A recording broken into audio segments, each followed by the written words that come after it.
testimony and the evidence in this case is going to transport you outside of this courtroom and into the lives of and the last days of Richard Ivancic, Laura Ivancic, and Nick Ivancic.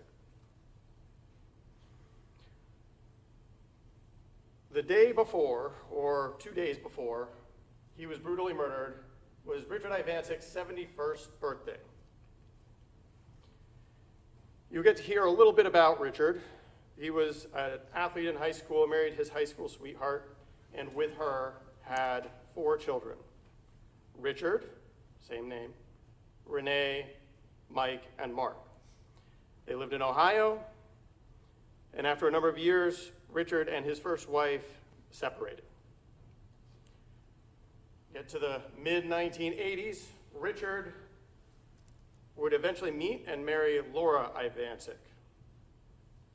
Laura was 59 in December of 2018 when this defendant brutally murdered her. Laura and Richard had a passion for fostering children.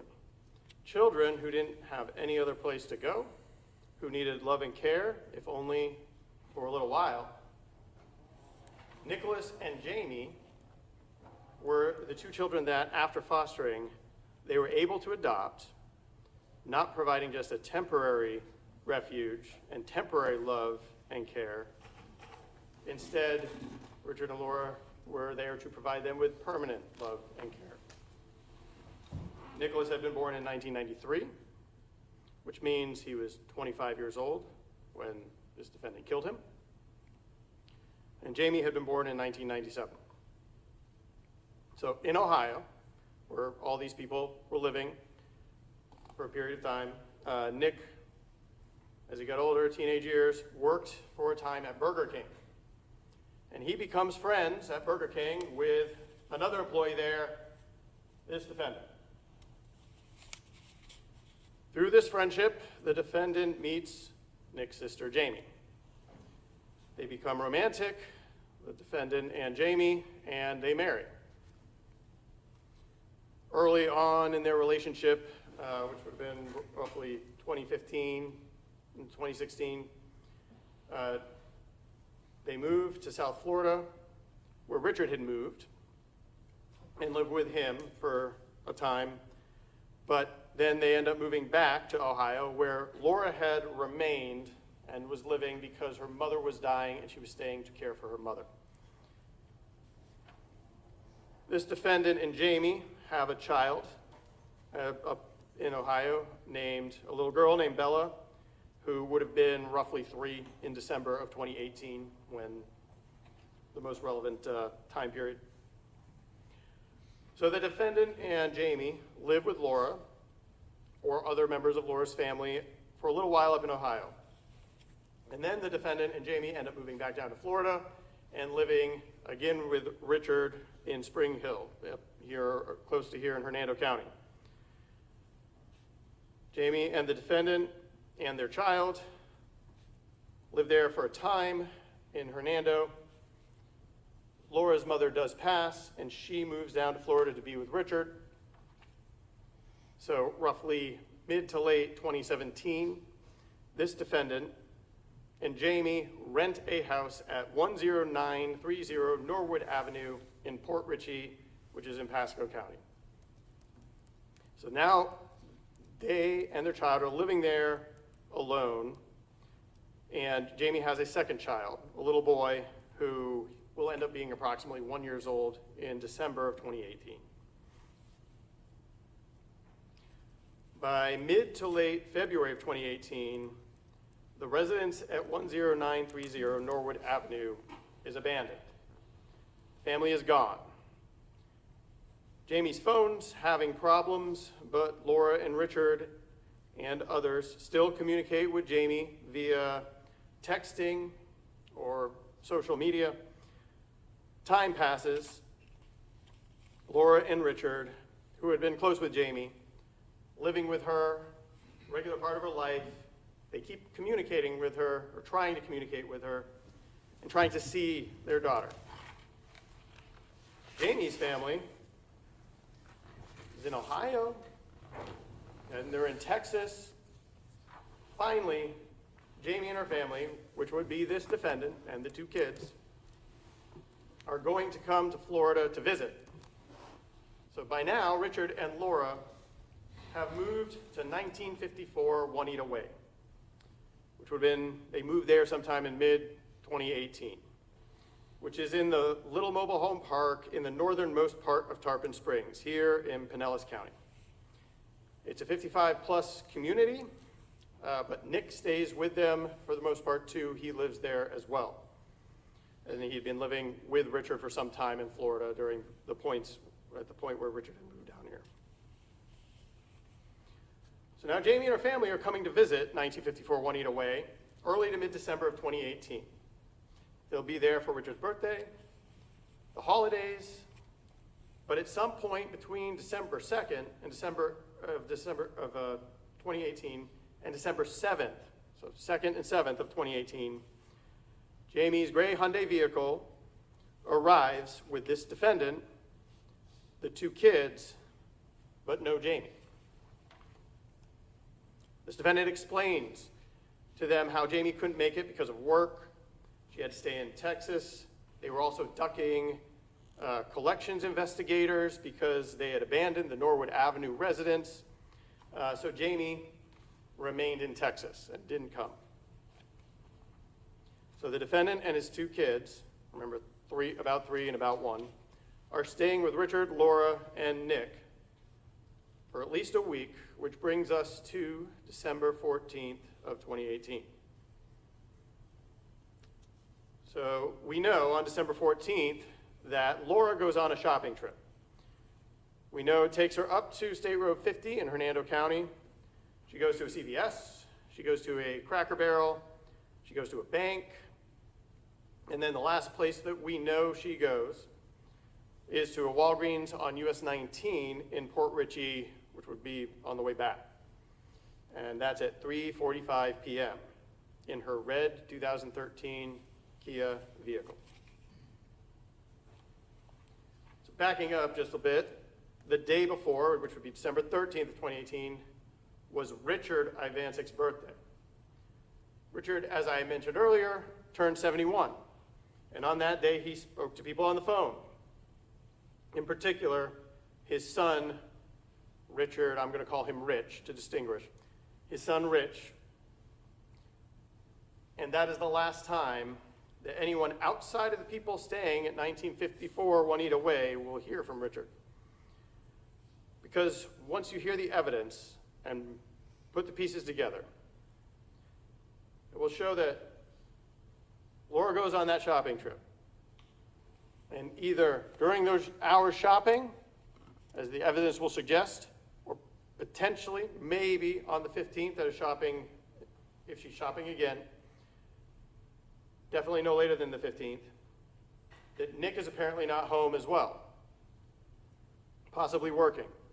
So Richard is alone, 1954 Juanita Way, with this defendant and the two small children. And this defendant, all along, had been planning to murder everyone in that house. So while Richard is walking in the house, in the dining room area, towards the kitchen, this defendant, armed with a hammer, attacks him. Richard gets hit twice in the chest. A third blow hits him in the neck. And then he is struck multiple times in the head. Richard lies there horribly injured for some period of time as the defendant realizes he's not dead, and then comes back and attacks him more, inflicting injuries that will ultimately result in Richard's death. Richard gets hit in the head at least 7 times that can be detected. Because multiple blows are hard to tell. If you're hitting somebody in the same place over and over again, you can't necessarily distinguish it as multiple blows. But there's at least 7 blows to the head. In the nose, in the forehead, in the right eye, in the back of the head. So the defendant leaves Richard there on the floor and waits. He waits for Laura to return. so that he can bash Laura's skull in as well. So Laura, as I told you before, we know was at Walgreens in Port Richey at 3:45 p.m. on December 14th, which was a Friday. Given travel time, she's alive until at least 4 p.m. on the 14th. Give or take a few minutes. So she walks into her house, no idea that Richard is lying with his head bashed in, dying on the floor. And as she goes to enter the kitchen, the defendant begins bashing her head in with a hammer, striking her at least 5 times in the back of the head.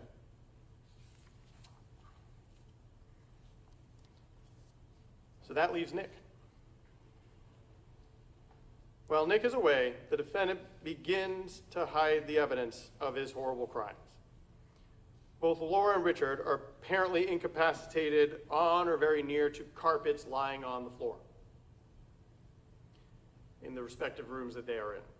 So the defendant uses the carpet to roll up Laura, drag her down the hallway of this mobile home to the end door, which is the master bedroom, and into the connected master bathroom. He then rolls up Richard in the carpet, drags him down the hall into the master bedroom, and closes the door.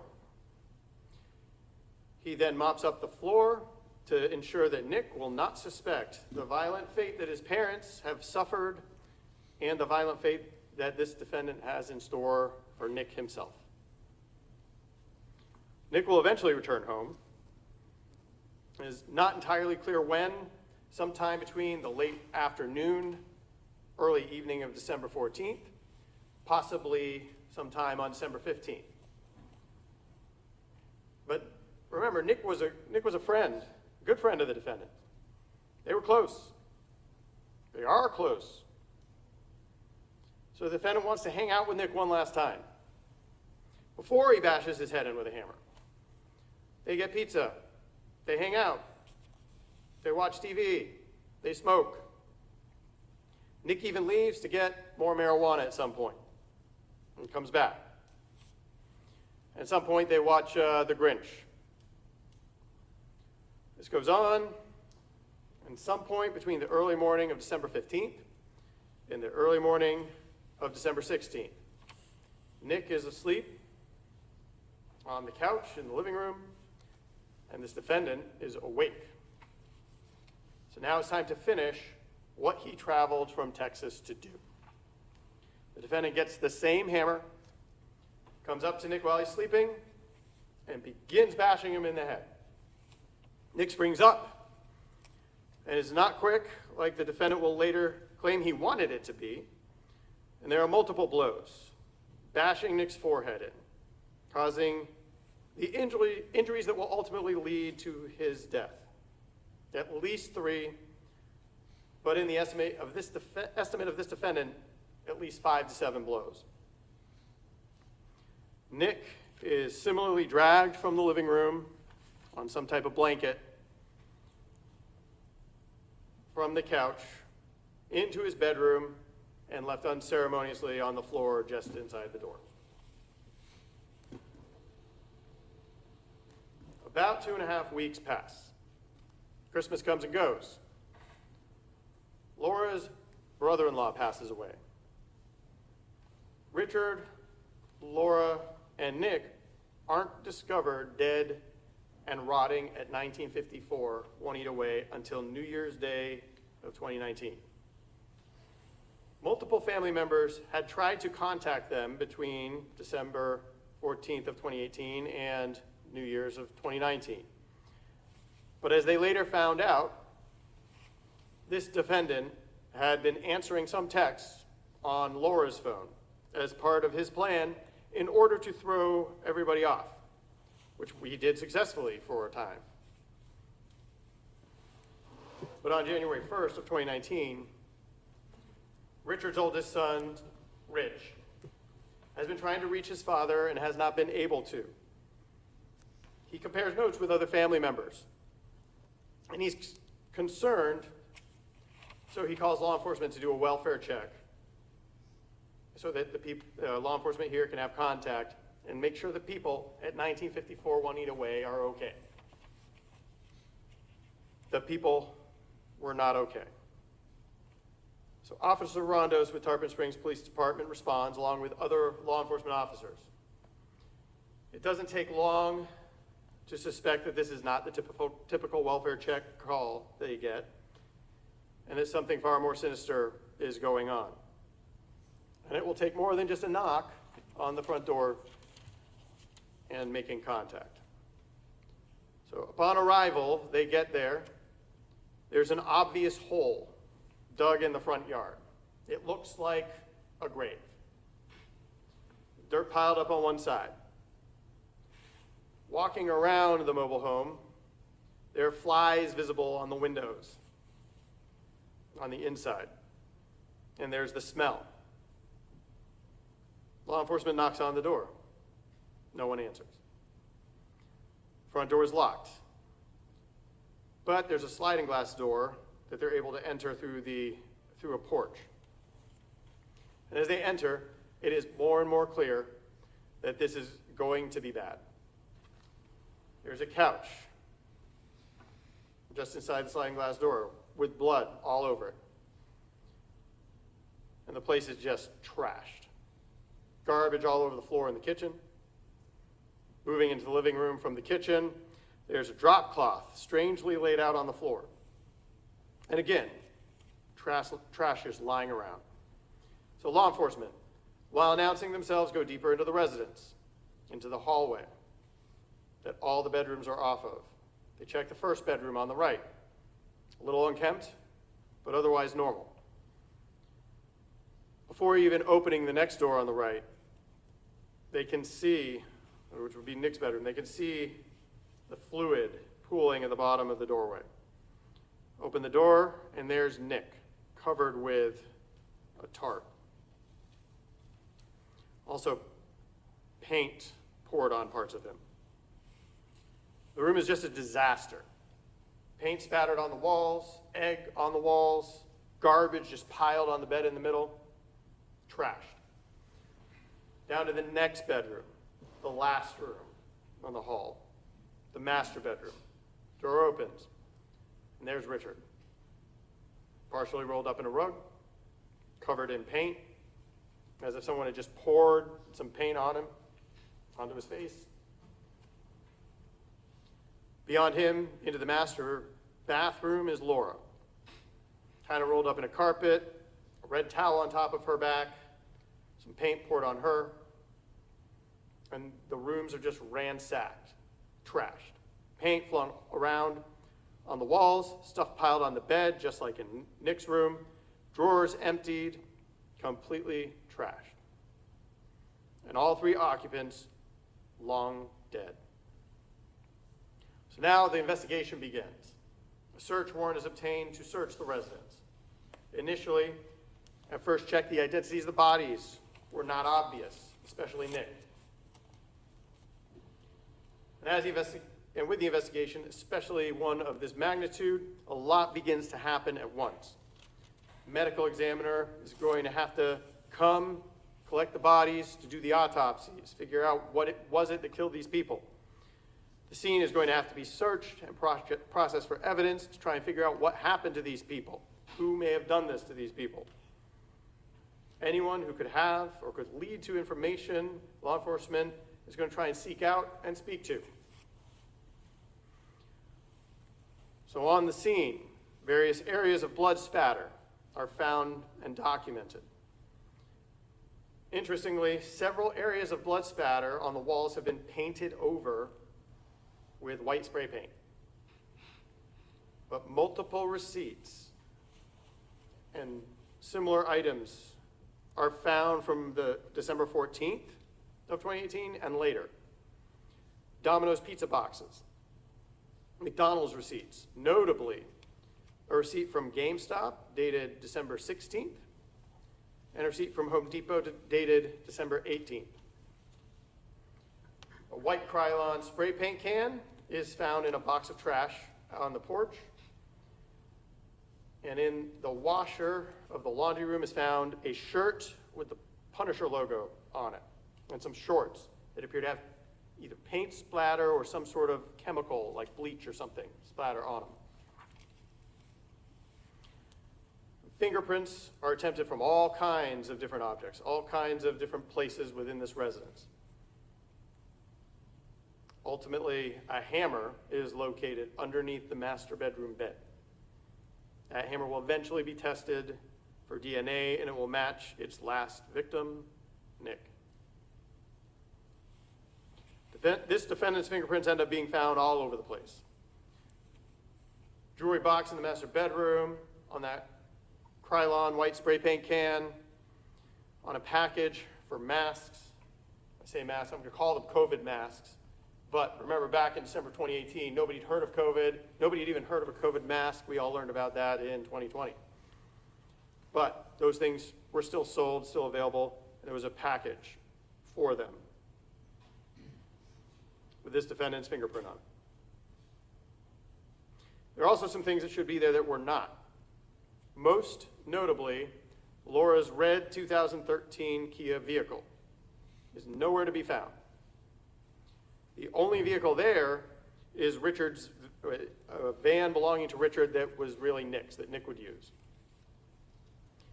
Nick and Richard's IDs are not located. There's some personal items that are missing that are expected to be there. Richard was a coin collector. There's no, all the coin collection's gone. There's a revolver that should be there that's gone. Now, I told you multiple things are going on at the same time. One of the things that develops is that Jamie and this defendant are two people that law enforcement want to get in touch with, if for no other reason than for notification of what has happened and basic information. Eventually that shifts to wanting to locate the two of them and their kids, because no one is sure exactly where they are or where they even should be. Later in the investigation, Jamie's gray Hyundai vehicle is located at the clubhouse parking lot of the mobile home park, which is roughly a couple hundred yards away from 1954 Juanita Way. The trunk is stuffed with multiple trash bags full of things that clearly came from 1954 Juanita Way. Paperwork that would have been in Richard and Laura's bedroom. Laura's and Jamie's passports. Some receipts indicating that the defendant had been in Texas until at least December 2nd of 2018. In the garbage bag, some receipts from Laura's probably last shopping trip on December 14th. There's a pillow saturated in blood. And also Laura's purse, which we know had gone on that December 14th shopping trip with her, and that also has blood on it. So a major focus swiftly becomes finding this defendant, finding Laura's red 2013 Kia vehicle.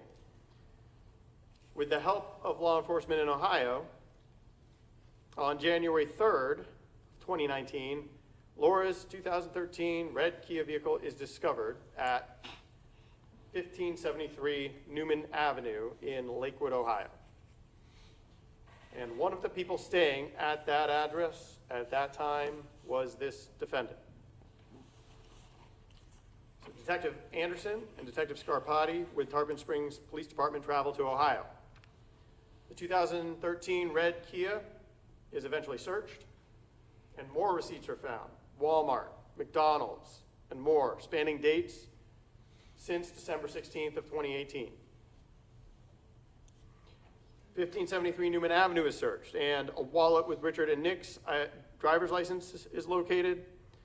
Also, their credit cards, Richard's coin collection is found, some other items of interest, and also notably a weight belt. Through all the receipts that are collected from the various places that they were found, detectives are able to see that on December 16th of 2018, this defendant went to Walmart in Palm Harbor wearing the shirt with that Punisher logo that was found in the washer, and he buys a bunch of scented things. scented things which were also found in the house. He goes to McDonald's that day, gets chicken nuggets at lunchtime. He goes and sells a bunch of Nick's video games, wearing the same Punisher shirt, at GameStop in Palm Harbor in the evening hours. And then he eats at dinner time at McDonald's, again, getting chicken McNuggets.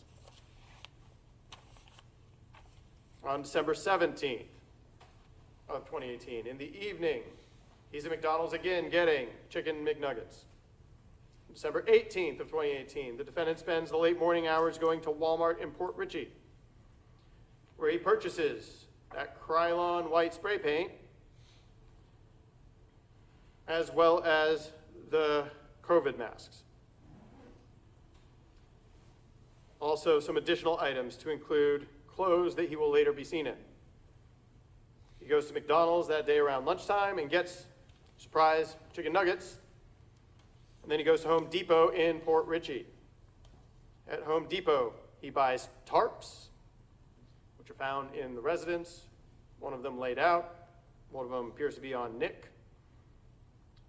He buys a paint can opener, which is found in the residence. And also on the Home Depot surveillance, you can observe that he is wearing blue shoes, and I'm going to call them unblemished blue shoes. On December 20th of 2018, he goes to Dunkin' Donuts and Holiday. On December 21st, 2018, around lunchtime, he gets chicken nuggets from McDonald's in Port Richey. He then goes to Walmart in Hudson, where notably those blue shoes that were unblemished a couple days earlier now can be seen with paint or bleach splotches on them, consistent with the paint and the chemicals that were poured on the bodies. The defendant orders Domino's Pizza that evening at 1954 Juanita Way, so that would be the 21st, where he is still staying. On December 22nd, he goes to the McDonald's in Port Richey in the evening. And then on December 23rd of 2018, he leaves 1954 Juanita Way for good. And he leaves, and we track him out of town. He stops at a McDonald's on State Route 54 in Pasco County in Newport Richey at about 2:30 p.m. And then we next pick him up in Macon, Georgia at a McDonald's in the evening hours on his way to Ohio. And every time we were able to see the defendant and see the vehicle that he is using at any of those locations, it is the defendant driving that 2013 red Kia vehicle. Laura's 2013 red Kia vehicle. And then sometime Christmas Eve or Christmas, the defendant is in Ohio until he is caught on January 3rd.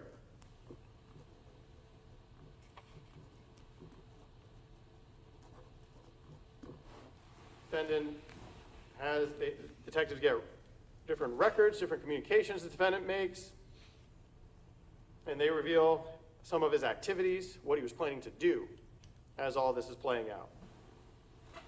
As I told you, Ohio authorities picked up the defendant, and Detective Anderson and Detective Scarpati flew up to Ohio as quickly as they could. Detective Anderson ends up sitting down with this defendant,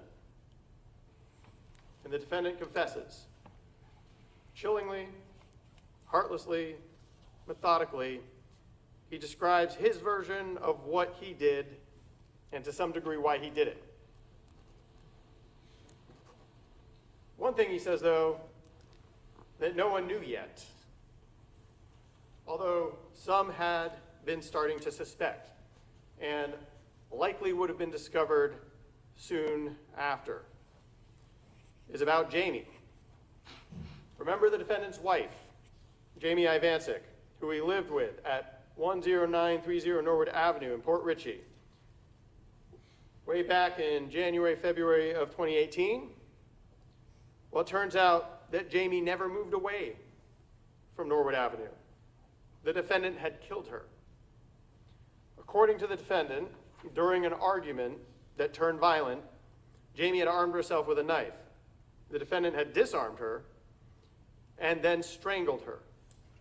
And while she was helpless, he bashed her head in with a hammer. at least 12 separate blows, caving in both sides of her head. The defendant had then left her body in the bathtub for a few days while he figured out what to do. In that residence, he had a fenced-in backyard, so some privacy. He dug a hole about 3 feet deep, put Jamie in trash bags, and buried her in that backyard. He then trashed that residence to distract from his crime, pouring paint or other liquids all around the bathroom where her body had been bleeding out, messed the place up, and he and his kids abandoned it, fleeing first to Ohio and then later to Texas.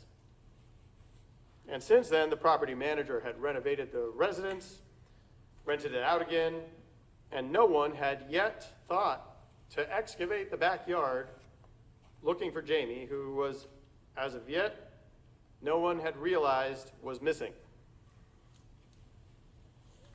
Because the defendant had then pretended to be Jamie on her phone, texting people, responding to texts, hiding the fact that Jamie was dead and buried in a backyard in Port Richey. It was a plan that was to some degree successful. That continued to be successful until January of 2019. But Jamie's parents had wanted to see her. They wanted to talk to her. They kept trying to communicate with her. And the defendant was afraid that his crime would be discovered. So he decided that he was going to travel from Texas to Tarpon Springs and kill them.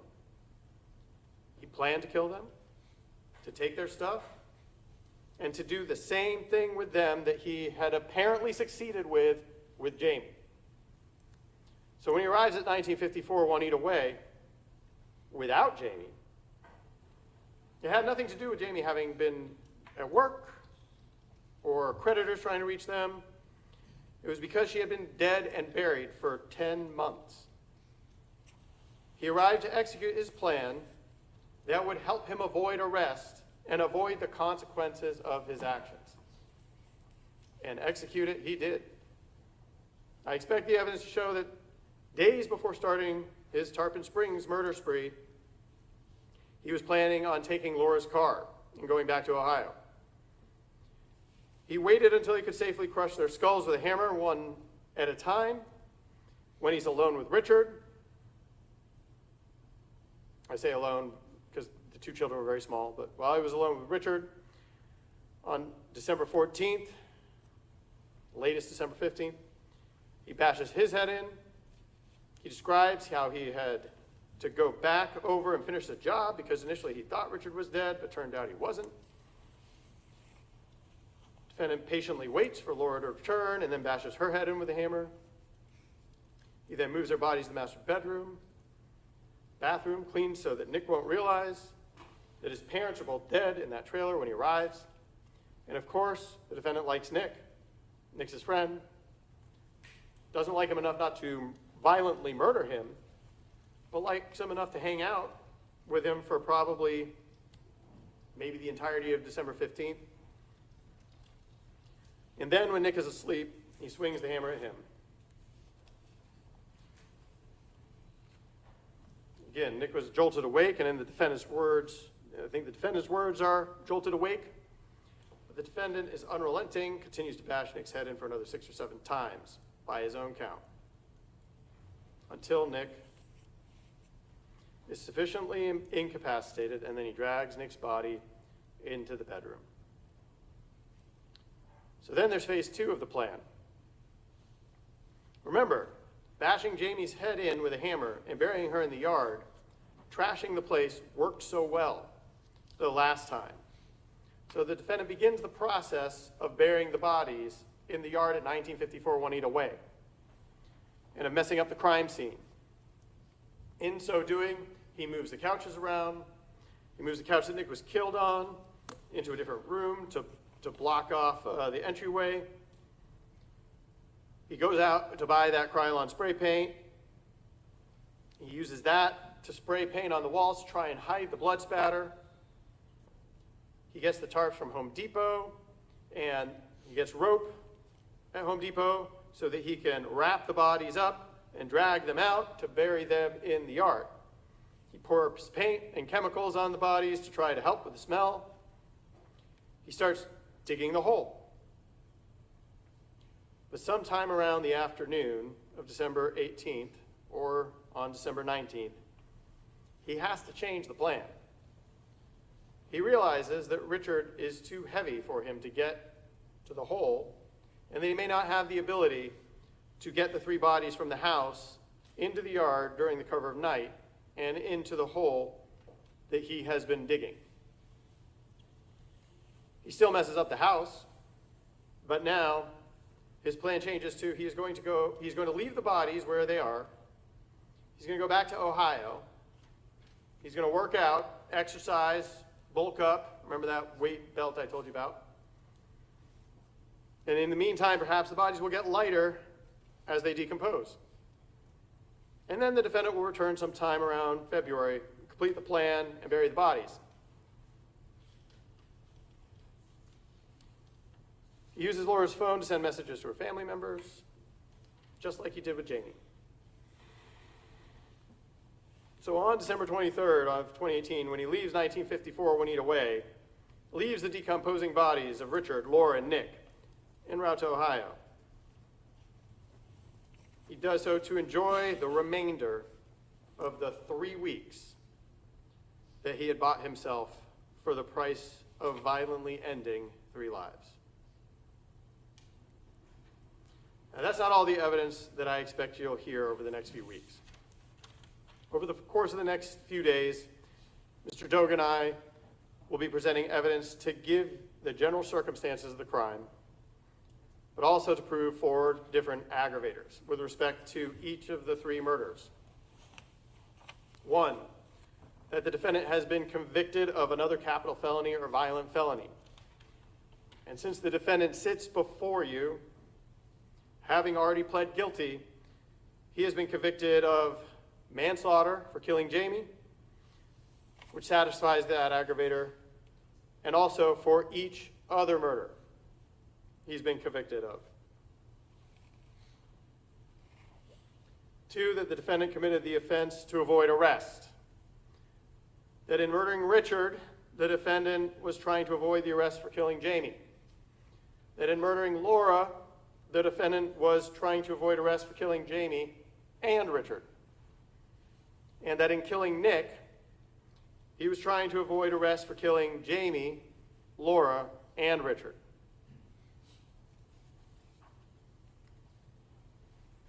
3, that the way the defendant committed each murder was cold, calculated, and premeditated, based on the plan he made and the manner in which he set out to destroy the remaining members of this family. And 4, that the murder of Richard and Nicholas was especially heinous, atrocious, and cruel. And then, at the conclusion of the evidence, we will ask you to weigh those aggravating factors against any mitigation that may be presented, and then find that the aggravating factors outweigh the mitigation, and that this defendant should be put to death by the state of Florida. Thank you. Thank you, Mr. SARABIA. Ms. Oliva, you may proceed with your opening statement. Judge, I will reserve my opening statement. All right. Thank you. State, please call your first witness.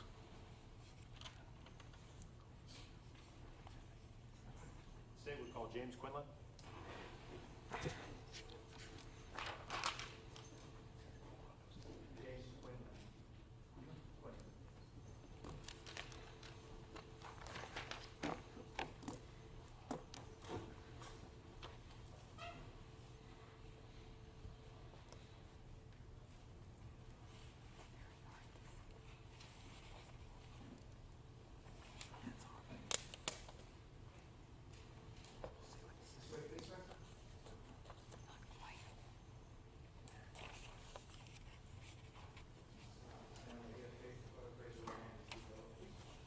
Do you solemnly swear or affirm to tell the truth, the whole truth, and nothing but the truth? I do.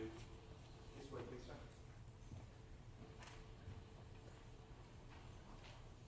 Please watch your step. Thank you. Actually, speaking to the microphone, loud, clear tone of voice for the court, please. Thank you. Good afternoon, sir. Ms. Stoic, you may inquire. You may.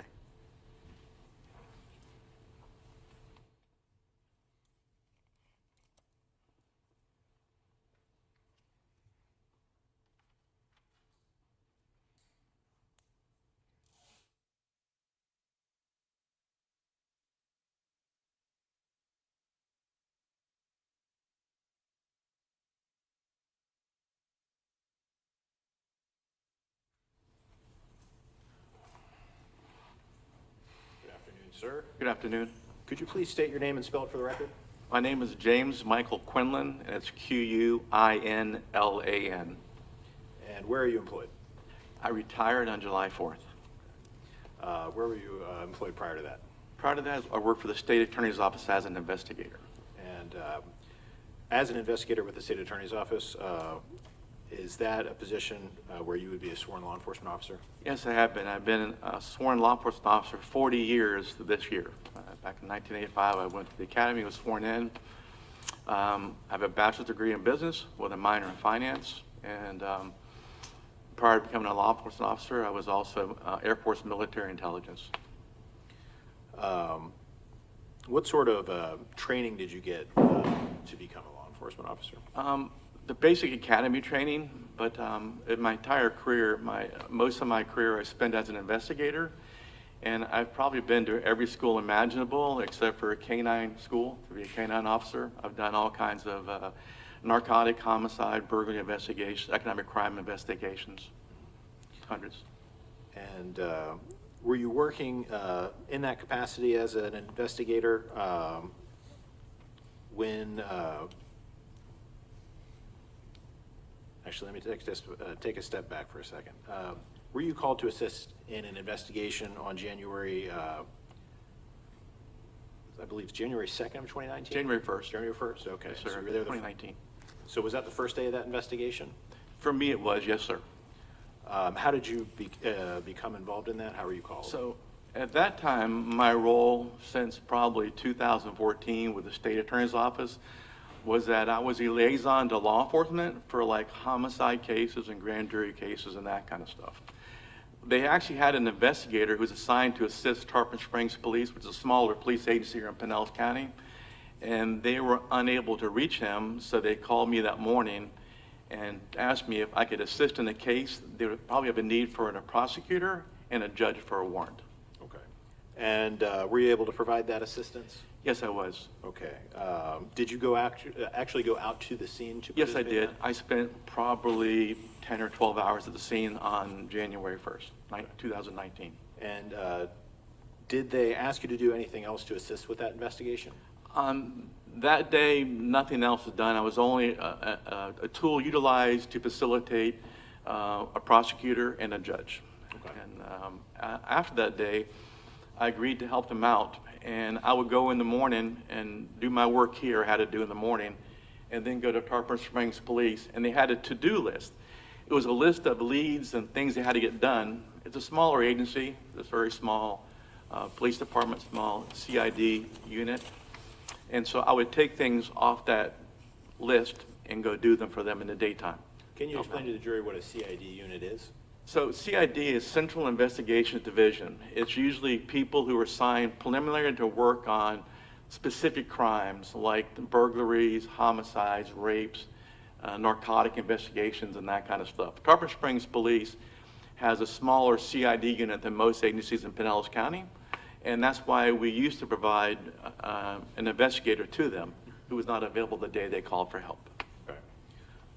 And did you assist in performing tasks on each of the days that you went out to the agency? I did, yes, sir, I did. Okay. Do you recall going to the agency on January 3rd? Yes, I was out there that day working. What sort of tasks did they need help with that day? So that day, it was more like when you go into their office, their CID section, there was a list of things they had to get done. I just took the next thing up on the list and do, and that day I was asked, I chose to go show several photo packs. Okay. Now, the jury may not be familiar with what a photo pack is, so can you explain what that is and sort of how they're done? Yeah, it's a tool to use analytically to provide investigators information to maybe validate the witness's credibility. Just because you saw a crime, potentially you might not be a good witness, so to say, like you can't identify the person or details of the crime. So we use that photo pack to help narrow down and validate the veracity of the witness to make sure they really did see what they said they saw. Okay. And so you said you got 3 photo packs and went and administered them to different people? Yes, I did that day. Yes, sir, I did. Okay. Now, at that time, did you have any idea who the suspect was? I knew who his name was, but let me tell you a little bit about photo packs and how it's done anyways, all right? So I've done hundreds of photo packs in my life. I've been the preparer and I've been the facilitator on photo packs. And so the way it's been done probably the past 15 years at least is that the person who shows the photo pack has no idea what's inside the photo pack. And the photo pack is laid out with 5 people who resemble the suspect, potentially, but they look same characteristics, but there's actually a page put between each photograph, so there's a point in time the person's brain can be cleared. You're not going from photograph to photograph to photograph, and they might get distracted by, well, now I'm getting confused. So the photo packs were prepared by somebody else, and I agreed to go administer them, and I did so. And that photo pack, each one I showed, had 5 potential people along with the suspect. Okay. And at that time, did you have any idea what the suspect actually looked like yourself?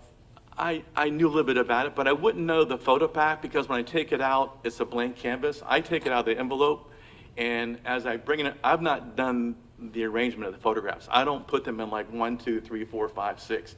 That's done by somebody else, which they did that day. So my job was just to show the photo pack, the 5 people with the suspect with a cleansing page, so to say, between each photograph. And was one of those photo packs that you administered that day administered with a woman named Debbie Lafferton? Yes, it was. Lived at 520 Cary Lane. Okay. And was she able to make an identification with the photo pack you showed her? Yes, she was. Your Honor, may I approach the witness with what's been marked as States 1 for identification? You may.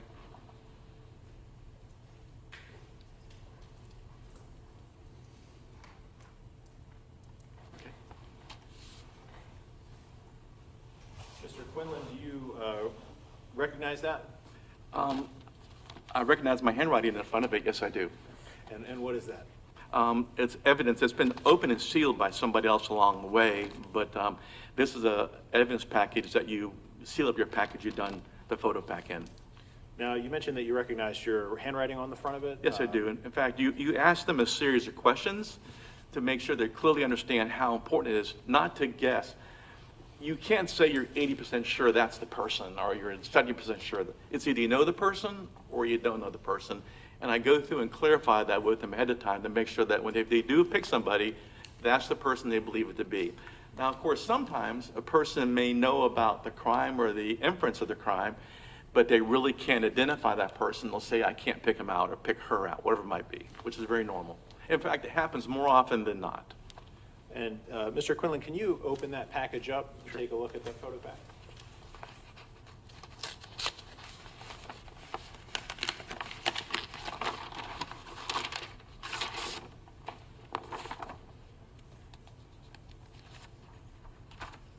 Yes? Can you just flip through, just make sure that it's everything that's supposed to be there is there?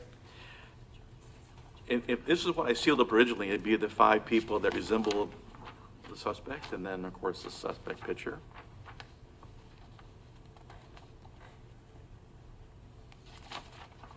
And yes, the one page here that was, Miss Lafferton said this was the suspect that looked at the person that did the crime. How did she mark that on that page? She might have marked something else. What I have here is my own handwriting, this page right here. Okay. It was at 5:36 p.m. on January 3rd. And they're people who all resemble potential Donna, suspects. we would stipulate to the admission of this. All right, so it's admitted into evidence, State's Exhibit number 1, I would assume? Yes, Your Honor. All right, very good. I bring it to the clerk. You may.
You may. Right.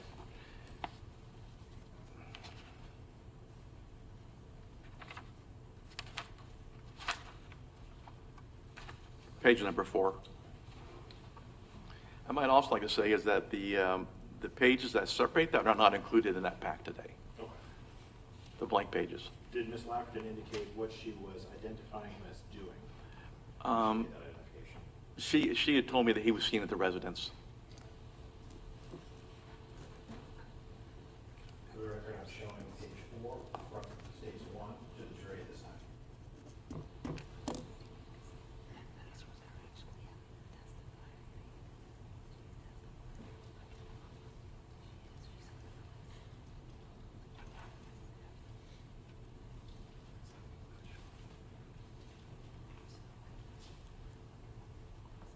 Mr. Quinlan, did you assist with any other activities with the Tarpon Springs Police Department at that time? Trying to assist Tarpon Springs Police with a timeline, they had a large bag of mail that was retrieved from the victim's mailbox. And I agreed to go through that bag of mail and sort of like sort out what was in the bag of mail and to see what the furthest back postmark was in that mail. Can you explain what the importance of that would be? Well, trying to just define a timeline, when potentially something was mailed and when they last checked their mailbox. And going through the mail I looked at, the oldest postmark was December 13th of 2018. Which sort of more like made Tarpon Springs Police aware of the fact that the crime happened somewhere after 2013, but before January 1st of 2019. Just for clarification, do you mean sometime after December 13th? That's correct, yeah, 'cause it was postmarked that day. It usually wouldn't come till the very next day, potentially, but, right. Thank you. I don't have any additional questions at this time, Your Honor. Thank you. Any cross-examination? No questions, thank you so All right. much. Thank you, sir. You may step down. Am I excused, Your Honor? You are. Thank you. State, please call your next witness. Your Honor, at this time, the state will call Debera Lafferton. She's the one that'll be on Zoom. All right, so we're going out of order a little bit. All right, so I thought she was going fourth, but that's all right. So we'll take a break, and then we'll try to set up this Zoom, because no matter what sort of preparation you do, there's always an IT issue, okay, no matter what. All right, so we'll go ahead and we'll give you a brief 10-minute break. Hopefully we'll be ready by then, okay? Thank you.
All right, you may be seated.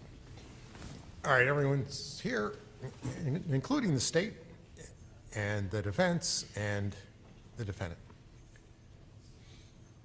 All right, no one really asked for the rule of sequestration to be invoked, and I've been told that somebody called Court TV, who's a witness, and said, can I watch the rest of the trial on Court TV? So anyone asking for the rule to be invoked, or under the circumstances, that's not necessary?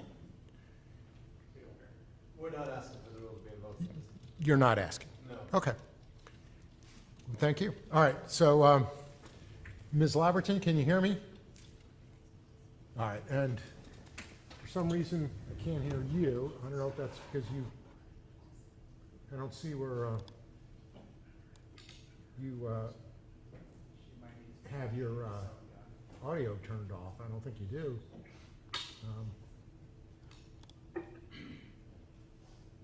Mine's on. All right, there you go. Okay. Okay, so I turned up the volume there. Okay, thank you. I'm just getting so good at this. Okay, so are we ready to bring the jury back in? We are. All right.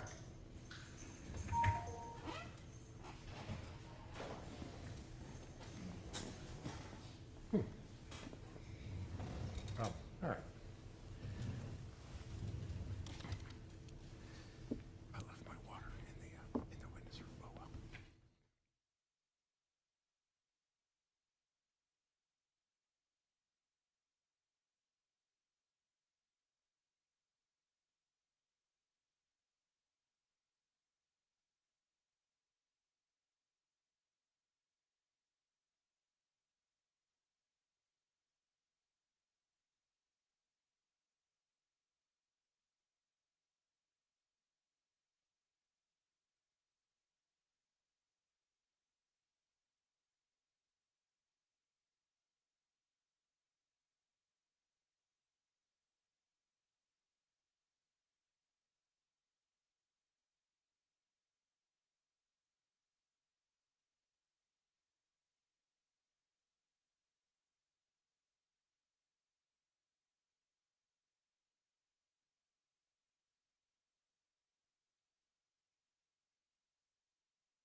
All right, welcome back, members of the jury. State, please call your next witness.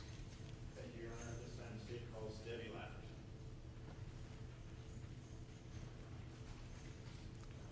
Good afternoon, ma'am. Hello. You may inquire, Mr. Billy. Oh, yeah.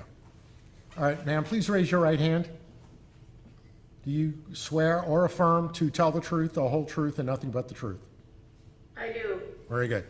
All right, you may inquire. Thank you, Judge. Ma'am, can you please state your first and last name and spell it for the record?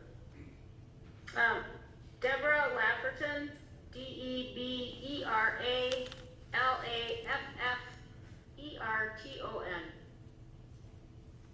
Ma'am, are you currently retired? Yes, And how long have you been retired? since April 18th of 2025. And what did you do before that? I'm an RN, and I was working from home, from my home in Tarpon Springs at 520 Cary Lane.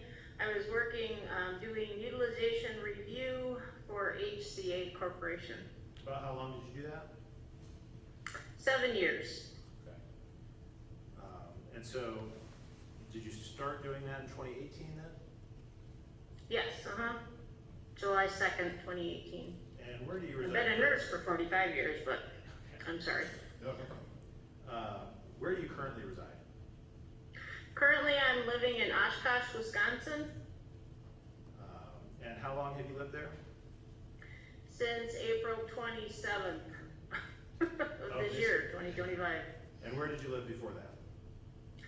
520 Cary Lane, Tarpon Springs. And did you live at that Tarpon Springs address in December 2018? Yes, I did.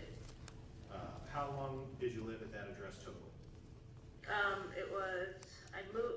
moved in May of 2018, so, I don't know, 7 months. May, June, July, August. Do you recall the people who lived on the corner near the mailboxes in your neighborhood at 1954 Juanita Way? Yes, How did you know them? They had purchased the house and they had moved in, not quite sure when, I know it was 2018 probably. And she had a pair of kissing Dutch people statues, and I had asked her when she was out in her yard if I could have those, and then she said yes, and so I gave them Christmas cookies, and she and I met at the mailbox and talked briefly. So I knew them in passing. Okay. Did you see her around the neighborhood fairly often? Really just going to the mailbox. She and her husband weren't much for the pool or being out and about, walking their dogs. I did see her walking the dogs. Okay.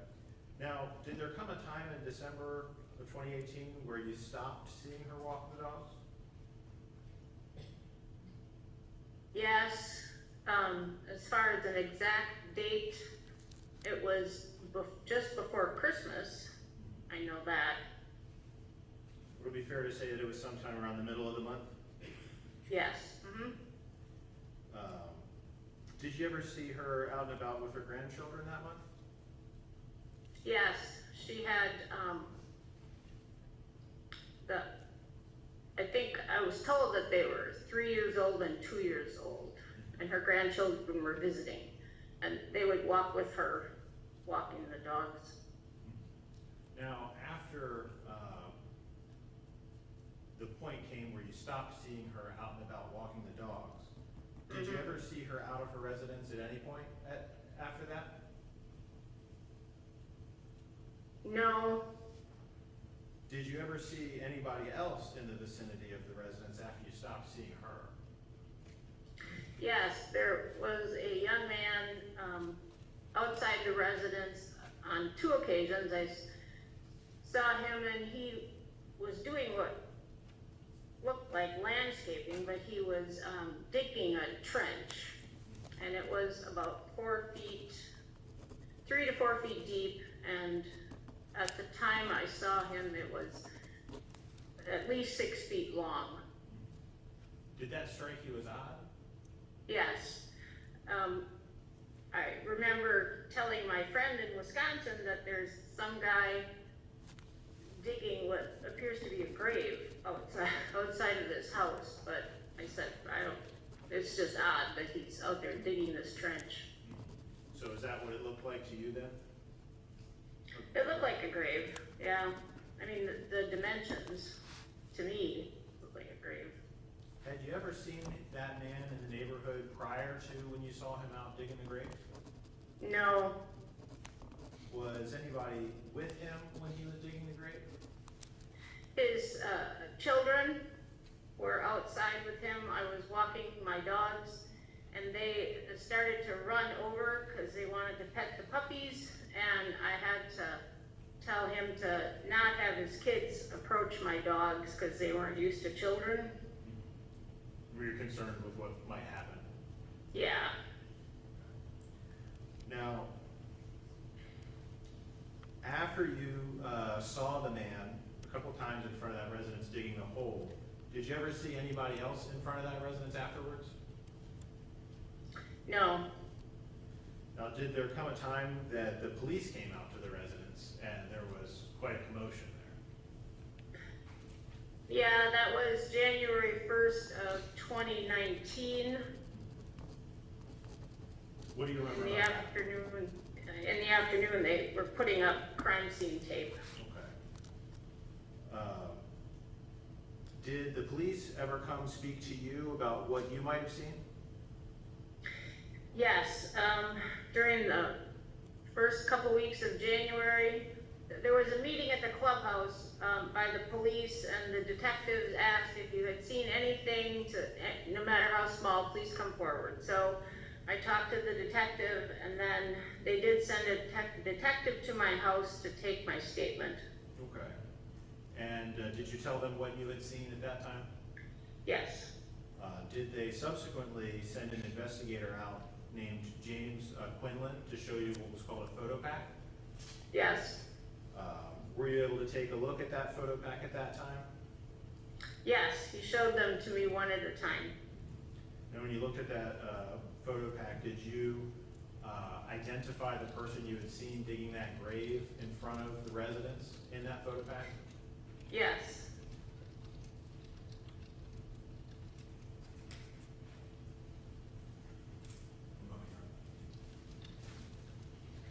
Thank you, ma'am. I don't have any additional questions at this time. Thank you. Any cross-examination? One moment. Okay.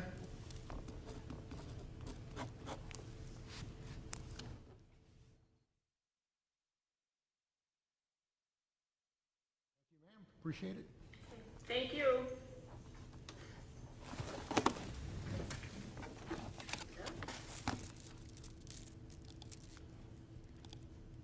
All right. State, please call your next witness.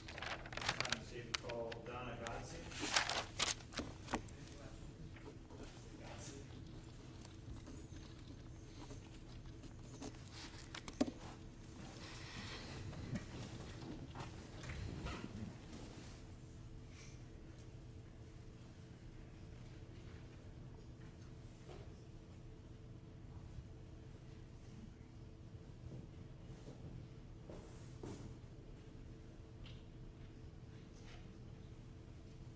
Good afternoon, ma'am. This way, please.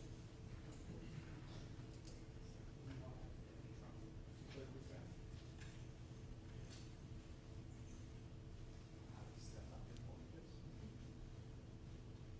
Stand right here, right here. Face the clerk, raise your right hand, receive the oath. Do you solemnly swear or affirm to tell the truth, the whole truth, and nothing but the truth? This way, please, ma'am.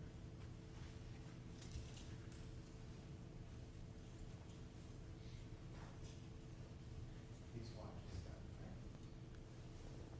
Three steps up.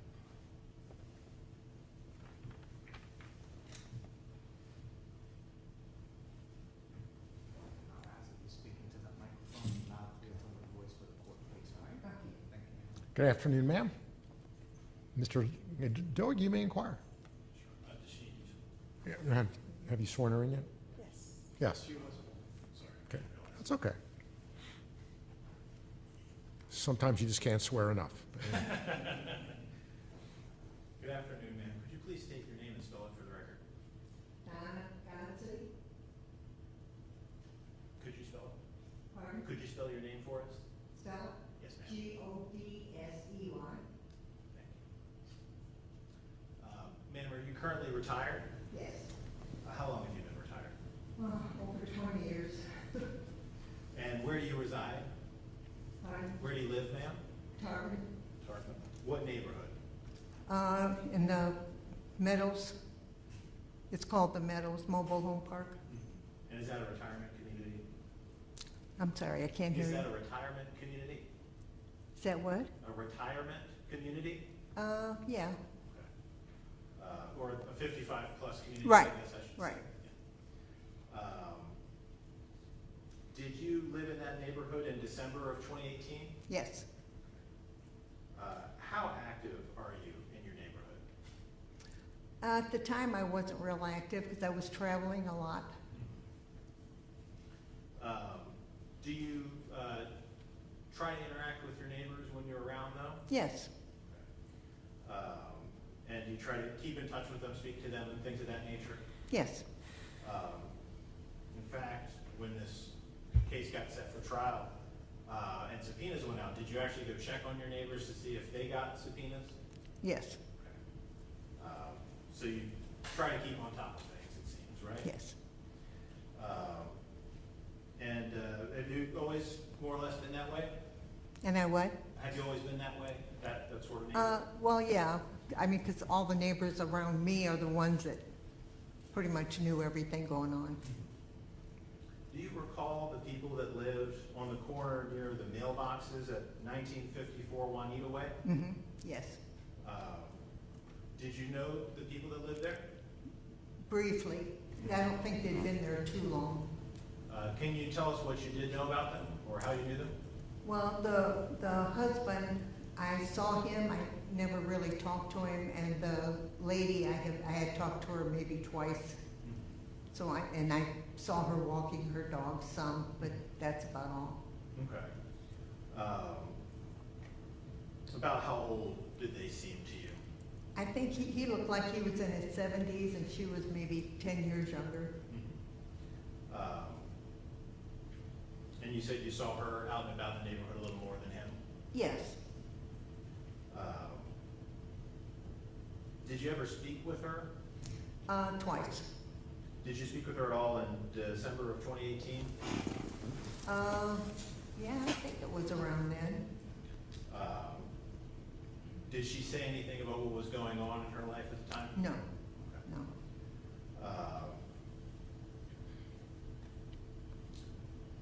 Now, did you ever see her around the neighborhood beyond, say, about a week before Christmas of 2018? I don't remember, but not that I can recall. Okay. Had you seen her walking the dogs fairly regularly before that? Yeah, off and on. I'd see her just out from my door, you know. Now, later in the month, did you see anybody else near the residence that you had not seen before? Yes. Can you tell us about that? It was a man, and he was actually digging a trench the length of her sidewalk. He was outside digging. Okay. How deep did it look to you? It looked like it was getting pretty deep. Did that strike you as unusual? Well, yeah, I mean, don't know why he was digging it. Did you ever speak to him or ask him what was going on? Well, I was going to the mailbox and I waved at him and said hi, and he did the same thing, and that was it.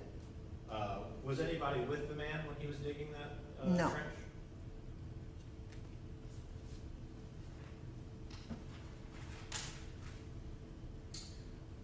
Now, eventually, there ended up being police out in the neighborhood Mm-hmm.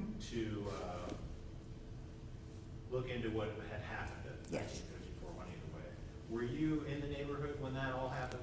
No, because after the 18th, probably like maybe the 21st or so, I went out of town to my son's house for Christmas, so I wasn't there. I didn't know what had happened at all. Did law enforcement reach out to you? Yes, And did you talk to them about what you had seen? on the phone, yeah.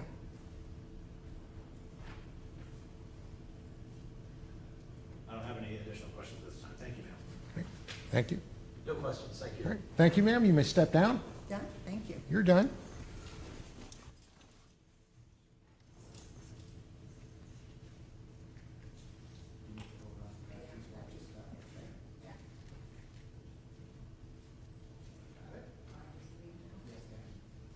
All right. State, please call your next witness. State would call Richard Ivancic.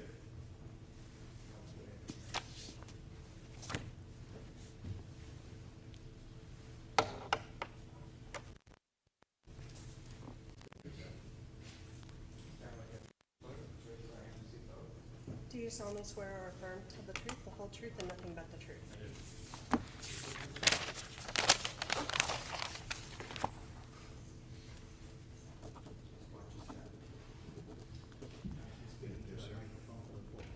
Good afternoon, sir. Mr. Sarabia, you may inquire. Judge, could you please introduce yourself to the jury? Yes, my name is Richard Ivancic Jr., Richard Lewis Ivancic Jr. It's Ivancic is the last name. I'm the oldest son. All right, well, we're gonna get there. Mr. Ivancic, how old are you? I'm 59 years old. And, you don't have to give me the exact address, but what area do you live in? I live in West Palm Beach, Florida, the other side of the state.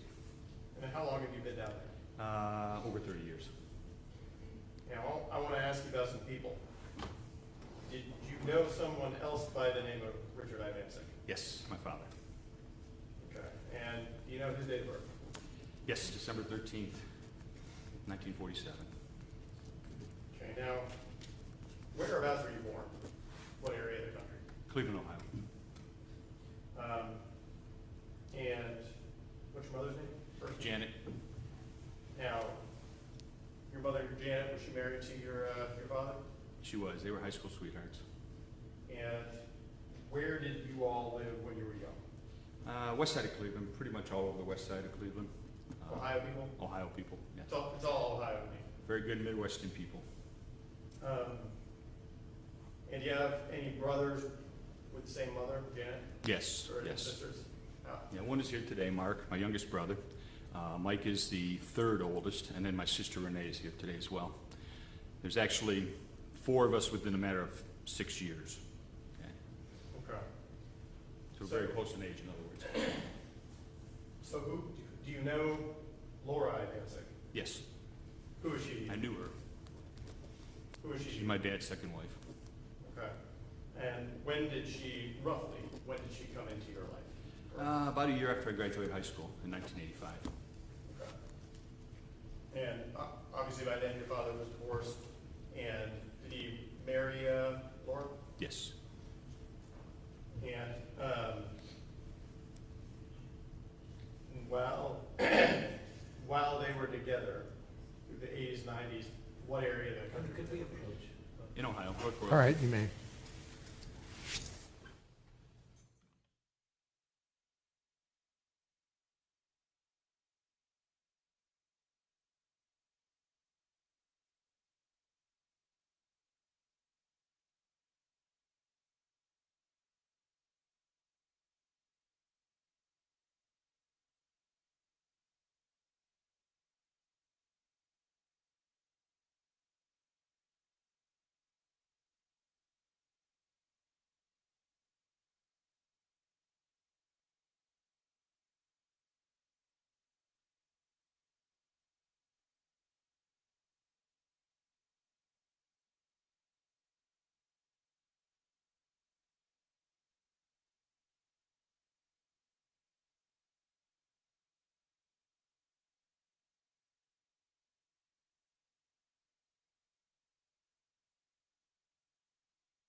You may continue. Thank you, Judge. So, Laura and your father were living in Ohio. Yes. While they were in Ohio, were they fostering children? Yes, yes, And through fostering children, did they eventually adopt 2 children? yes. And do you know Jamie their and Nick. names? Jamie and Nick. Nicholas and Jamie. So, I guess, what would that make their, Nicholas and Jamie's relationship to you be? They were our, not by blood, but by, they were, what do you call them? Brothers and sisters, I guess you can call them, to us, but they weren't by blood. So it's by adoption. Now, at some point, did your father move down near you? Yes, he did. And was that in the few years prior to his death? Yes, it was. And roughly what area of the state did he move into? He lived on the west side, or the east coast of Florida. Near me is Lake Worth, Florida. He owned a mobile home there. I was waiting for Laura to come down, and I don't know if it's as expensive here as it is in West Palm, but it's a little expensive over there, so we decided to move from West Palm to this side of the state. So when he moved down, did Laura move down with him? No, he did not. No, she didn't, because she was taking care of her mom. Okay. And did her mom pass in a couple of years before all this happened? Yes. I think it was 2017, if I'm not mistaken. Shortly before then, all this happened. Yes. Once Laura's mother passed, did she move down with Richard? That was the plan, yes. Backing up a little bit, did Nick also move to Florida? Yes. And live with Richard during a period of time? Yes, he felt it was better to join his dad because of employment opportunities. Okay. And were you aware, did your father and Laura and Nick at some point move to 1954 Juanita Way in Tarpon Springs? Yes, yes, Was that roughly middle of 2018? roughly, yes. Had you been to that residence ever before all this happened? Yes, I had. I was there once or shortly after they moved in. I couldn't help him move because I travel a lot, so they had moved in and he wanted me to come over and see it. I happened to be there at a cigar event, so I popped in. I happened to be in Tampa and I popped in to see it, and it's a nice community. It's exactly what he needed. Let me ask you this. In terms of Laura and Richard, did they keep a clean house or did they leave stuff lying around all over the place? It's funny you asked me that. My dad is very anal retentive. Okay, he's an engineer, or he was an engineer, so he likes things very organized, very neat, very tidy. Okay, so would it be unusual to see receipts and things lying around the house? Absolutely. Trash on the floor? Or Absolutely. walls messed up? Absolutely. Couches across doorways? Very unusual. Okay. So, would you talk to your father on the phone, text with him, those types of things? Yes. Every now and then see him? At least every week or so, we check in. I would probably call him or text him if I was traveling to a unique location because he likes cigars as well. I would share cigars with him. I'm in that business, so that's how we connected at a later age. Okay. Did you call his 71st birthday? I did. December 13th of 2018. Did you have any contact with him that day? I did. I called him. I called him on the 13th to wish him happy birthday. I think it was later in the day. I think it was during the week, because I think I might have been traveling before the holidays. And we were kidding or joking because he was excited that his grandkids were coming. I have two kids myself that are about the same age as his two kids, two girls. They live out of state. And I was traveling to see them for Christmas. So we were sort of joking about that on his birthday. Okay. And you were going to visit your children who recently had grandchildren? Yes, it was her first, my first and only granddaughter. It was her first Christmas, so I wanted to be there for Christmas. So. Were you talking to your father about that because this would have been his great grandchild? I was, and he would comment back that he was going to have his grandkids come and visit too, with Jamie and the defendant. Now, in that discussion, did you discuss that when you got to North Carolina, South Carolina? South Carolina, yeah. South Carolina, that you would be communicating with him and sending him photographs and things of that absolutely. nature because of the Yeah, he loved receiving pictures, especially, like I said, I travel a lot. I send him pictures of a lot of places I go to. So he wanted to see some pictures of his great-grandchildren, which would have been. And when you would send him photographs and things like that, would he normally say something about it? I would always get some kind of response. You know, it could be a like on the picture, it could be, something about the picture. I would always get some kind of response, yes. So would it be unusual if you sent him photographs of the new great-grandchild and get no response? Very unusual, yes. Okay. So that birthday, December 13th, 2018, was that the last time you talked? It was. Saw your father? Unfortunately, it was. Had any contact with him at all? It was the last time I spoke with him. So obviously, at that point in December, you're going up to visit family, and about to be the holiday season. Were there multiple times between then and New Year's that you were sending him photographs? Yes, yes. And did you get any response to that? None at all. Did it get to the point where you were concerned? Yes, Did you try to call him? I did. And did you get any response? None whatsoever. Was that unusual? Yes. So, as time goes on, does there come a point, December 31st, where you're traveling back? Yeah. It's about 10 hours from South Carolina back to West Palm, so I had plenty of time on my hands to talk. So after I tried reaching out to him, no answer. I don't remember if I tried texting Laura or not. I don't remember, but I know I texted my sister, who's here, and my brothers. One of them's here. And they hadn't spoken with him since his birthday either. They told me. Then I called his brother, his oldest brother. He's one of 6 children, so we come from a rather large family. I called his brother, my Uncle Ken, and we tried to start putting together a timeline. When was the last time he talked to him? And the best thing he could recollect was the 14th or 15th, and I was 13th. So that was the end of that day. I got home, and I went to bed and woke up the next morning. I said, something's just not seeming right, okay? I have a lot of friends in law enforcement, and, I know what a welfare check is. So Right. I thought, Now, let me ask you this. So, now you've compared notes. Are you concerned? very concerned, yes. Now, you know what a welfare check is? Have you ever called in a welfare check before? No, never. Is that something that you just like, hey, I haven't talked to somebody, I think I'm gonna call the police and have them check? No, I talked to a couple friends of mine, just to say, what can I do? Besides driving over here, which is like 4.5 hours away, could be 5. They suggested do the welfare check, and I thought about it, and I said, that's a good idea. So I called So when did you place that call? them. New Year's Day, So January 1st of 2019? 2019, yes. Okay. And when you called, were you put in contact with Hartford Springs Police Department? Yes, And did you provide them some information and why you were calling and? correct.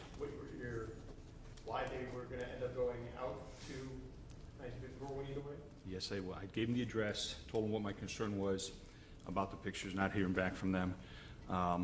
The officer said that he would call me on the way there, which he did. When I hadn't heard anything for quite some time, I became very concerned. And I thought that something was going to happen, something had happened.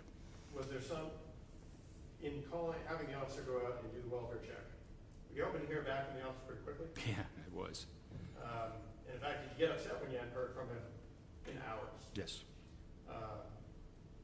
And then did you try to get more information about why hadn't you heard? Well, yes, I did. I hadn't gotten any information back, so I know quite a few people over in this side of the state. I just called a bunch of friends and asked them to go up. One of them called me back and told me they drove in a uniform. Sustained. So, eventually, did you get in contact with law enforcement? I did. And at that point, did they give you some of the information about what had happened? Yes. Judge Bainbone? You may.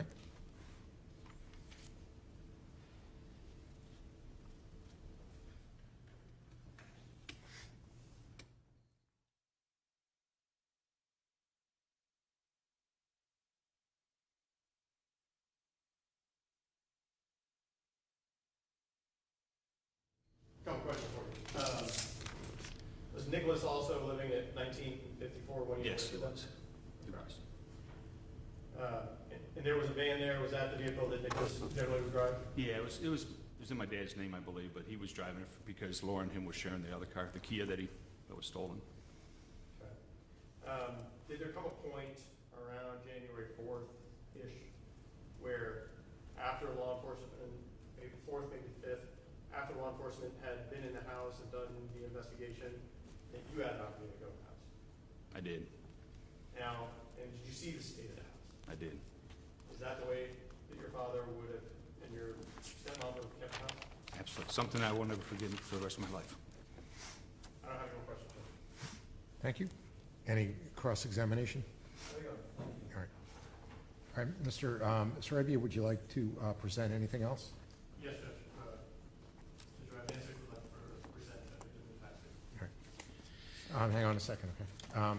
Members of the jury, you are about to hear evidence about the impact of this murder on the family, friends, and community of Richard Ivancic, Laura Ivancic, and Nicholas Ivancic. This evidence will be presented to show the victims' uniqueness as individuals and the resulting loss by the deaths of Richard Ivancic, Laura Ivancic, and Nicholas Ivancic. However, you may not consider this evidence as an aggravating factor. Sir, you may proceed. Thank you. Thank you. Sorry, I need to wear glasses because I'm getting old. So. I'm here representing myself and my family. I could not be in attendance today. I would like to read my written statement to verbally express our feelings and discuss the impact this crime has had on me personally and my family. I'm speaking to you as the oldest biological son of Richard Ivancic Sr. It was very hard to try and put into a few words a lifetime of memories with our father, and a bit later with his second wife, Laura, and their journey into the foster system. So where do I start? Our mother, Jan, and father, Rich, had 4 biological children, Rich, Renee, Mike, and Mark, from their first marriage. Our parents were high school sweethearts. He was an all-star high school quarterback, and our mom was the captain of the cheerleading squad at West Tech High School in Cleveland. He was quite an athlete. He had offers to play for college ball, that is, until they had me. During their senior year in high school in 1965, 1966. They were raising 4 kids by the age of 24 and were married for 14 years. But, of course, as they were childhood sweethearts, known each other since 7th grade, so just about over 20 years. After their divorce, my father spent some time searching for what he wanted to do with his life. Since graduating high school, Dad had worked his way up the ladder with CEI, which is Cleveland Electric Illuminating, and retired as a draftsman in their engineering department. After meeting his second wife, Laura, they decided to start their family. Unfortunately, after having 4 kids, due to the previous medical procedure, my father was unable to seed additional children at this point in his life. This led them to the path of foster parenting. Dad and Laura were foster parents for many years to many, many children when they lived in North Royalton, Ohio. While they fostered many kids from various broken homes and families, his biological kids all lived in different states. We tried to keep in touch with him via text, phone calls, and occasional visits to town to celebrate a holiday or birthday. Dad and Laura moved to Columbus, Ohio, after he retired, where he started a business called Powerline Accessors with a partner of his. They were what you called a modern-day storm chasers that would send power crews to areas impacted by major disasters, like hurricanes that we have here in Florida. In fact, many of us in this courtroom might have been impacted by our father's work to restore power during some of the recent hurricanes during the 2007 to 17 timeframe. In 2017, he sold his shares of Powerline Accessors. During this time, while he was with Powerline, he enjoyed boys' trips with his brothers, Ken, John, and Bob, along with some close friends. And on occasion, he would invite the young guys. We would join them, including myself, my cousin, Jimmy, or brother-in-law, Doug.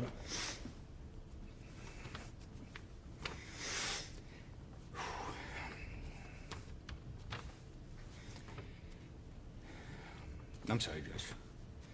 We would have a great time bonding with the boys, playing golf, visiting local horse tracks or casinos, just simply enjoying life. It wasn't until they met and cared for Nick and Jamie that they decided that these were the 2 kids they wanted to adopt and raise as their own. Nick and Jamie were very young, I believe around the ages of 5 and 8. I could be wrong. Both Nick and Jamie came from very challenging and unstable families. Laura and my dad changed all of that. They quickly became the children that they could not have themselves. They gave them everything they could possibly want or need growing up. Yes, they were quite spoiled. Even after retiring, they took care of Laura's parents in their later years, as well as caring for Nick and Jamie during this time. My dad and Laura loved foster kids that they cared for and were torn every time they had to give them up. They were innocent and loving parents and grandparents that had many more years in front of them. In fact, I was driving back from visiting my kids and granddaughter in South Carolina. I shared pictures of a trip with Dad and Laura, but Never would have guessed that this was going to be the last time I talked to him. We will never get to see them again and can only hold on to the memories that we shared along the journey of life before they were all taken away by him. Thank you. State, anything else regarding this witness? Any cross-examination? Thank you, sir. You may step down. Thank you.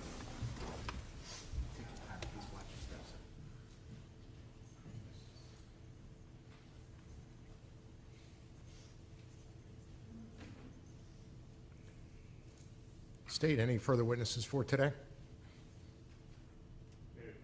You may.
All right.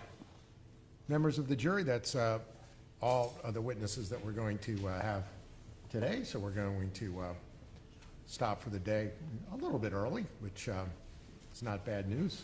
It's obviously been a long day. I do have a motion calendar in the morning with various other cases on the motion calendar. However, Judge Susan St. John has graciously volunteered to handle that for me, so she'll be handling that while we can start early. We really want to make sure that we get this done when we said we were going to get it done. So maybe if we start early on a couple or a few days, we can get done even a little bit early. So if you can be back tomorrow at 8:45, so we'll have a full day of evidence and testimony tomorrow. I believe that the bailiffs, I will tell you where to meet. It'll be in judicial reception on the 3rd floor, so they'll tell you how to get there. Again, do not discuss the case with anyone. Don't do any research about the case. Don't read or hear anything about the case. You already know all of that. Everyone has a juror badge. Don't forget to have your juror badge on in the morning. If it was me, if I brought it in the house, I would probably forget it, so I might want to leave it in the car, or if you have a purse, keep it in your purse so you don't forget it, and then have it on as you come in, because when people see that you have that on, that tells everyone not to say anything to you that they shouldn't say, or say anything about the case or anything like that. All right, anybody have any questions or anything? So we'll be done by 5 tomorrow. If we can stop a little bit early, that'll be great, since we're going to start fairly early. So I will see you back here at 8:45, okay? Thank you.